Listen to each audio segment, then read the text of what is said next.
ಇವತ್ತು ಹೊಸ ಸರ್ಕಾರ ಬಂದಿರಬಹುದು. ಇದು ಮುಂದುವರೆದಂತ ಒಂದು ಸರ್ಕಾರ. ಹೊಸ ಆಲೋಚನೆ, ಹೊಸ ಭರವಸೆ, ಹೊಸ ನಂಬಿಕೆ ಇವೆಲ್ಲವೂ ಕೂಡ ನಾವು ಜನರನ್ನ ವಿಶ್ವಾಸಕ್ಕೆ ತೆಗೆದುಕೊಳ್ಬೇಕಾದ್ದು ನಮ್ಮೆಲ್ಲರ ಕರ್ತವ್ಯ. ಯಾರು ಮುಖ್ಯಮಂತ್ರಿಗಳು ಇಲ್ಲಾಗಿದ್ದಾರೆ ಅವ್ರದೇ ಆದಂತ ಕಾಂಟ್ರಿಬ್ಯೂಷನ್ ಮಾಡಿದ್ದಾರೆ. ನಾನು ಅದನ್ನು ಯಾರ್ದು ಟೀಕೆನೂ ಮಾಡಕ್ ಹೋಗಲ್ಲ, ತಗರಾಲೂ ಇಲ್ಲ.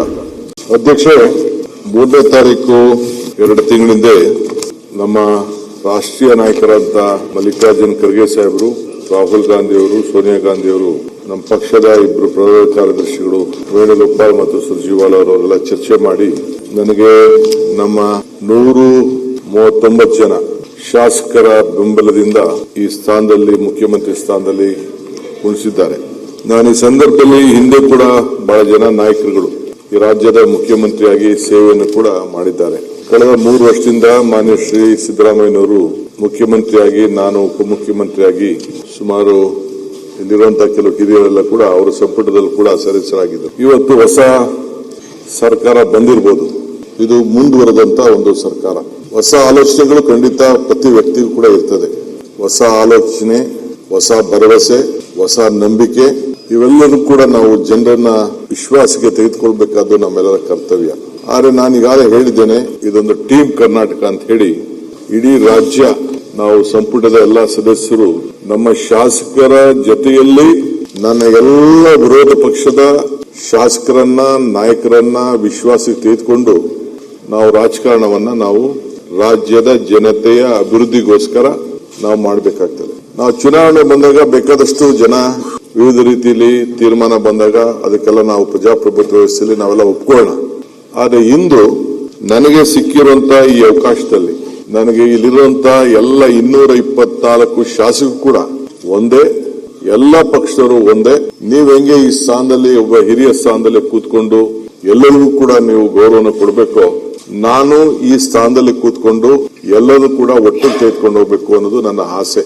ಮಾನ್ಯ ಶ್ರೀ ಕಂಠಿಯವರ ಕಾಲದಿಂದ ಹಿಡಿದು ಸಿದ್ದರಾಮಯ್ಯನವರು ಕೂಡ ಅನೇಕ ರಾಜಕೀಯ ಮುತ್ಸದ್ದಿಗಳೆಲ್ಲ ಕೂಡ ಇಲ್ಲಿ ಕಡದಾಳ್ ಮಂಜಪ್ಪನವರು, ದೇವರಾಜ ಅರಸರವರು, ಕೆಂಗಲ್ ಹನುಮಂತಯ್ಯನವರು, ಕಂಠಿಯವರು, ಹಿಂಗೆ ಬೇಕಾದಷ್ಟು ಜನ ನಾಯಕರುಗಳೆಲ್ಲ, ಗುಂಡ್ರಾಯರನ್ನು ನೋಡಿದ್ದೇವೆ ನಾವು. ಅದಾದ್ಮೇಲೆ ನಿಜಲಿಂಗಪ್ಪನವರ ಇತಿಹಾಸ ದೊಡ್ಡದು, ಬಿಡಿ ಜತ್ತಿಯವರ ಇತಿಹಾಸ ದೊಡ್ಡದು, ರಾಮಕೃಷ್ಣ ಹೆಗಡೆ ಅವರ ಆದರ್ಶವಾದಂತಹ ರಾಜಕಾರಣ ನಾವು ನೋಡಿದ್ದೇವೆ, ವೀರೇಂದ್ರ ಪಾಟೀಲ್ ನೋಡಿದ್ದೇವೆ. ನಾನ್ ಬಂದ ಮೇಲೆ ತಿರ್ಗಾ ಬಂಗಾರಪ್ಪನವರು ಬಂದ್ರು, ವೀರಪ್ಪ ಮೊಯ್ಲಿ ಅವರು ಬಂದ್ರು, ದೇವೇಗೌಡರು ಬಂದ್ರು, ಅದಾದ್ಮೇಲೆ ಧರ್ಮಸಿಂಗ್ ಅವರು ಬಂದ್ರು, ಎಸ್.ಎಂ. ಕೃಷ್ಣ ಅವರು ಬಂದ್ರು, ಬೊಮ್ಮಾಯಿ ಅವರು ಬಂದ್ರು, ಸದಾನಂದ ಗೌಡರು ಬಂದ್ರು, ಕುಮಾರಸ್ವಾಮಿ ಅವರು ಇದ್ರು, ಮತ್ತು 8 ವರ್ಷಗಳ ಕಾಲ ನಮ್ಮ ನಾಯಕರಾದಂತಹ ಸಿದ್ದರಾಮಯ್ಯನವರು ಅವ್ರದೇ ಆದಂತಹ ವಿಭಿನ್ನವಾದಂತಹ ಬಡಜನತೆಗೆ ಆಕರ್ಷಣೆ ಮಾಡಂತಹ ಕಾರ್ಯಕ್ರಮಗಳನ್ನ ಕೊಟ್ಟರು. ಎಲ್ಲ ಕೂಡ ಜಗದೀಶ್ ಶೆಟ್ಟರ್ ಕೂಡ ಇದ್ರು. ಯಾರು ಮುಖ್ಯಮಂತ್ರಿಗಳು ಇಲ್ಲಾಗಿದ್ದಾರೆ ಅವ್ರದೇ ಆದಂತಹ ಕಾಂಟ್ರಿಬ್ಯೂಷನ್ ಮಾಡಿದ್ದಾರೆ. ನಾನು ಅದನ್ನು ಯಾರ್ದು ಟೀಕೆನೂ ಮಾಡಕ್ ಹೋಗಲ್ಲ, ತಗರಾಲೂ ಇಲ್ಲ. ಅವ್ರಿಗೆ ಸಿಕ್ಕಂತ ಸಂದರ್ಭದಲ್ಲಿ ರಾಜ್ಯದ ಹಿತಕ್ಕೆ, ಈ ರಾಜ್ಯದ ಪ್ರತಿಯೊಂದು ಸಂದರ್ಭದಲ್ಲೂ ಕೂಡ ಎಲ್ಲರೂ ಕೂಡ ಮಾಡಿದೆ. ನಾನು ಒಂದು ಹೇಳಬೇಕು ಅಂದ್ರೆ, ನಾನು ಜೆ.ಎಚ್. ಪಟೇಲ್ರಿಗೆ, ನಾನು ಬಂಗಾರಪ್ಪನವ್ರಿಗೆ ಬಹಳ ಹತ್ರ ಇದ್ದವನು ಇರ್ಬೋದು, ಕೃಷ್ಣ ಅವ್ರಿಗೆ ಹತ್ರ ಇರ್ಬೋದು. ವಿರೋಧ ಪಾರ್ಟಿಲಿ ಇದ್ದಂತ ಜೆ.ಎಚ್. ಪಟೇಲ್ ಅವರು ತೋರಿಸಿದಂತ ಹೃದಯ ಶ್ರೀಮಂತಿಕೆ ಇದೆಯಲ್ಲ, ಇವತ್ತು ಕೂಡ ನಾನು ಎಷ್ಟೋ ನನ್ನ ಅನೇಕ ಸಂದರ್ಭದಲ್ಲಿ ನನ್ನ ಸ್ನೇಹಿತರಿಗೆ ಹೇಳ್ತಾ ಇದ್ದೀನಿ, ಅಷ್ಟು ಹೃದಯ ಶ್ರೀಮಂತಿಕೆಯಿಂದ ಮಾಡ್ತಾ ಇದ್ರು. ಏನಿದ್ರು ರಾಜಕಾರಣ, ನಾವಿದ್ರು ರೋಡಲ್ಲಿ ನನ್ನ ಅರೆಸ್ಟ್ ಮಾಡಬೇಕಾದಂತ ಒಂದು ಪರಿಸ್ಥಿತಿ ಬಂದ್ಬಿಡ್ತು ಯಾರ್ದೋ ಒತ್ತಡದ ಮೇಲೆ. ಅವ್ರು ಹೇಳಿದ್ರು, ಏನು ರಾಜಕಾರಣ ನೀವು ಅಲ್ಲೆಲ್ಲ ಮಾಡ್ಕೊಟ್ರಪ್ಪ, ಇಲ್ಲಿ ನಾನು ಆ ಕೆಲಸ ಈ ಸ್ಥಾನದಲ್ಲಿ ಕೂತ್ಕೊಂಡು ನಾನು ಅದನ್ನ ಒಬ್ಬ ಶಾಸಕನ ರಾಜಕೀಯಕ್ಕೋಸ್ಕರ ಅರೆಸ್ಟ್ ಮಾಡೋದಿಲ್ಲ ಅಂತ ಹೇಳಿದ್ರು. ಅದನ್ನೆಲ್ಲ ನನ್ನ ಹಿಸ್ಟ್ರಿ ನಾನು ಹೇಳಕ್ ಹೋಗುದಿಲ್ಲ. ಸೊ ಹಂಗೆ ನಾನು ಇವತ್ತು ತಮ್ಮ ಮುಂದೆ ಅಧ್ಯಕ್ಷರಾಗಿ ಹೇಳ್ತೀನಿ, ನನಗೆ ಇವರೆಲ್ಲರೂ ಒಂದೇ, 224 ಜನ ಶಾಸಕರು ಒಂದೇ. ಹಿಂದೆ ಇದ್ದೆಲ್ಲ ಮರ್ತು ಬಿಡೋಣ. Let us go A new plate.